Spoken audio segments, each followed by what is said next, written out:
Dear Manchester United fans, dear faithfuls, gather. Let us talk about Manchester United's head coach, Ruben Amorim. You see, how is Ruben Amorim going to take Manchester United from where we are now to where we want to be? And before we go into all of that, let's look at the man, Ruben Amorim.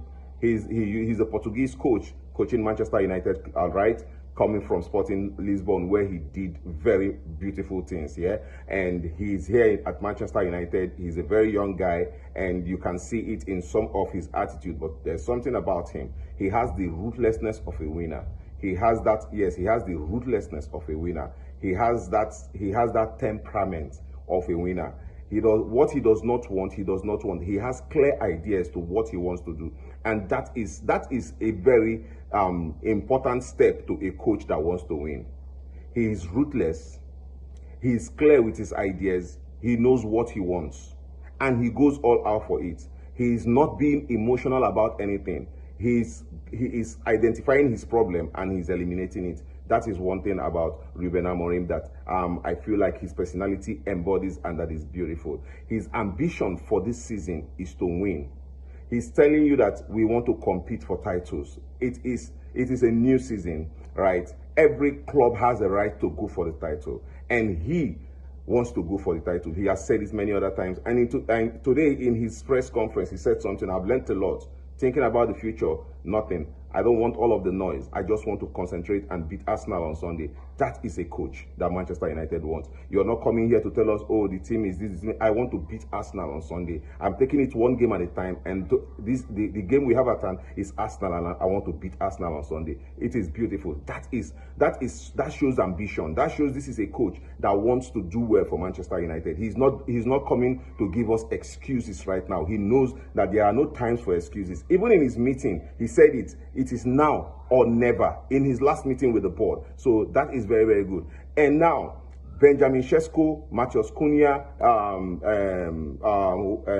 Bryan Mbeumo, you see the type of signings he has identified. In fact, it was from his signings that I actually begin to have more belief in the coach, because for him not to go abroad to start bringing in names, and instead he went into the our local league, to sort out players he needs that would help him do the job. These are players that would have instant impact in the team. These are players that would help him run the season, and that is a beautiful one. If I'm going to say it shows that the coach is in tune with what he wants to do. He is not messing around. He's not trying out things that other coaches have tried that did not work.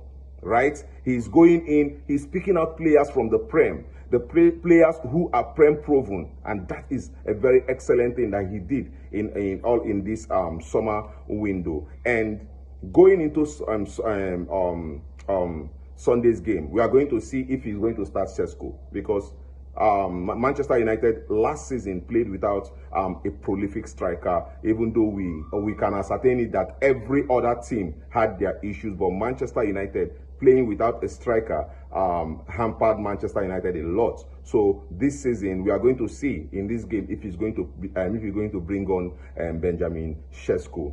Cunha and Mbeumo, their partnership will be really, really important for Manchester United. I love the fact that this guy has brought in these players, because when you look at the aggression of both players, you would marvel with joy. Yes, the aggression of both players, they are creative players. They can get you goals. Yes, that is guaranteed. They can get you goals. They are both creative players. They can play from flank. They can play from the midfield. This is the beauty of having Matheus Cunha and Bryan Mbeumo playing each channels of the 10 or each channels of the wing. You know, whichever way.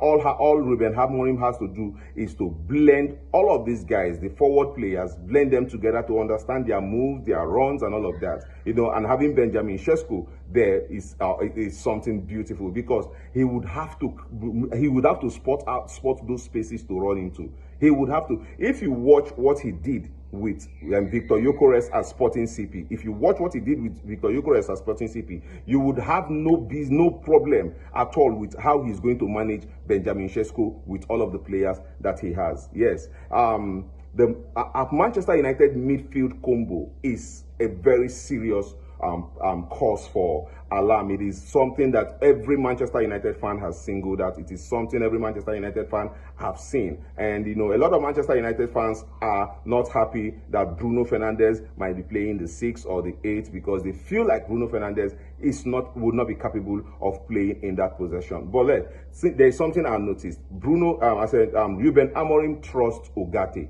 That is why Ugarte is not leaving. He trusts Mainu. That is why Mainu is not leaving. He trusts Casemiro. I don't think he trusts Casemiro. Sorry to say that. I don't think he trusts Casemiro. I feel like he needs the experience of Casemiro, being that he does not have another midfielder that would form a pair for him. He does not have it. So he trusts Ugarte, he trusts Mainu, and then there's Casemiro. That is how I put it. There is Casemiro, who has not left, who is still in the team, you know, and then Bruno Fernandes. And when you look at all of this, you know that Mainu is growing into being actually a very good carrier of the ball. He's growing into it. He's a young boy. He's growing gradually into it, being a very good carrier of the ball. He does that properly. And then we're looking at Ugarte. Then a lot of people feel like a lot of us feel like the fault of Ugarte is not that guy that can progress with the ball very well. He does not know how to do that, and this is the reason why he has to be paired with somebody who can actually do the ball progression. So who do you think is a perfect midfield combo for Manchester United? Will it be Ugarte and Casemiro? Remember, Ugarte is not that fast also. He's just good at winning the ball. He's not so fast also. So, and you know that Casemiro is struggling heavily. So the midfield pivot of Ugarte and Mainu might be looking like it, because Mainu knows how to protect the ball. He knows how to move with the ball. This would free up Bruno to play either the 8 or play within the 9, or give him a free role. You know, a lot of people are against Bruno most times. Bruno wants to be everywhere on the pitch. See, listen, Manchester United, last season was so bad that Bruno had to practically help everybody out. So you cannot be blaming Bruno. Yes, he makes mistakes most times, but then he is not the only guy on the pitch. How would Bruno make a mistake in the midfield and the ball all down to the goalkeeper will go in without anybody trying to stop it, without other midfielders, other defenders, and all of that? So I'm making a case for Bruno. He is not the problem at Manchester United. He is not the problem of Manchester United midfield. We do not have midfielders who can carry the ball properly. Bruno was not brought in as a midfielder at Manchester United to carry the ball. He was brought in to create chances, and that is what Bruno does at best. Yes, creates chances and score goals. But we can get better if we have a midfielder that holds the ball properly. You get? So this is why I think the midfield partnership of Ugarte and Mainu will make a lot of sense, because Mainu is growing gradually, becoming that guy. He can be coached to become that guy, right? So that is it. Manchester United will see a very good impact on Benjamin Sesko, because, like I've said this before, Ruben Amorim actually did very well with Victor Gyökeres at Sporting Lisbon. I'm seeing him repeating it with Benjamin Sesko here at Manchester United. Now, our wing backs, who do you think is more prolific, Diogo Dalot or Amad Diallo? How do you look at it? Do you think that Diogo Dalot would do the job going up front and crossing? Because now we have a goalkeeper and we have a striker that can head, that can come deep, play with the midfield, that can also stay in the box and get you goals. We have that striker now. So who do you think would play the wing back properly? There is Dogu, there is Amad Diallo, there is Dogu, there is Amad Diallo, there is Dalot. Yeah.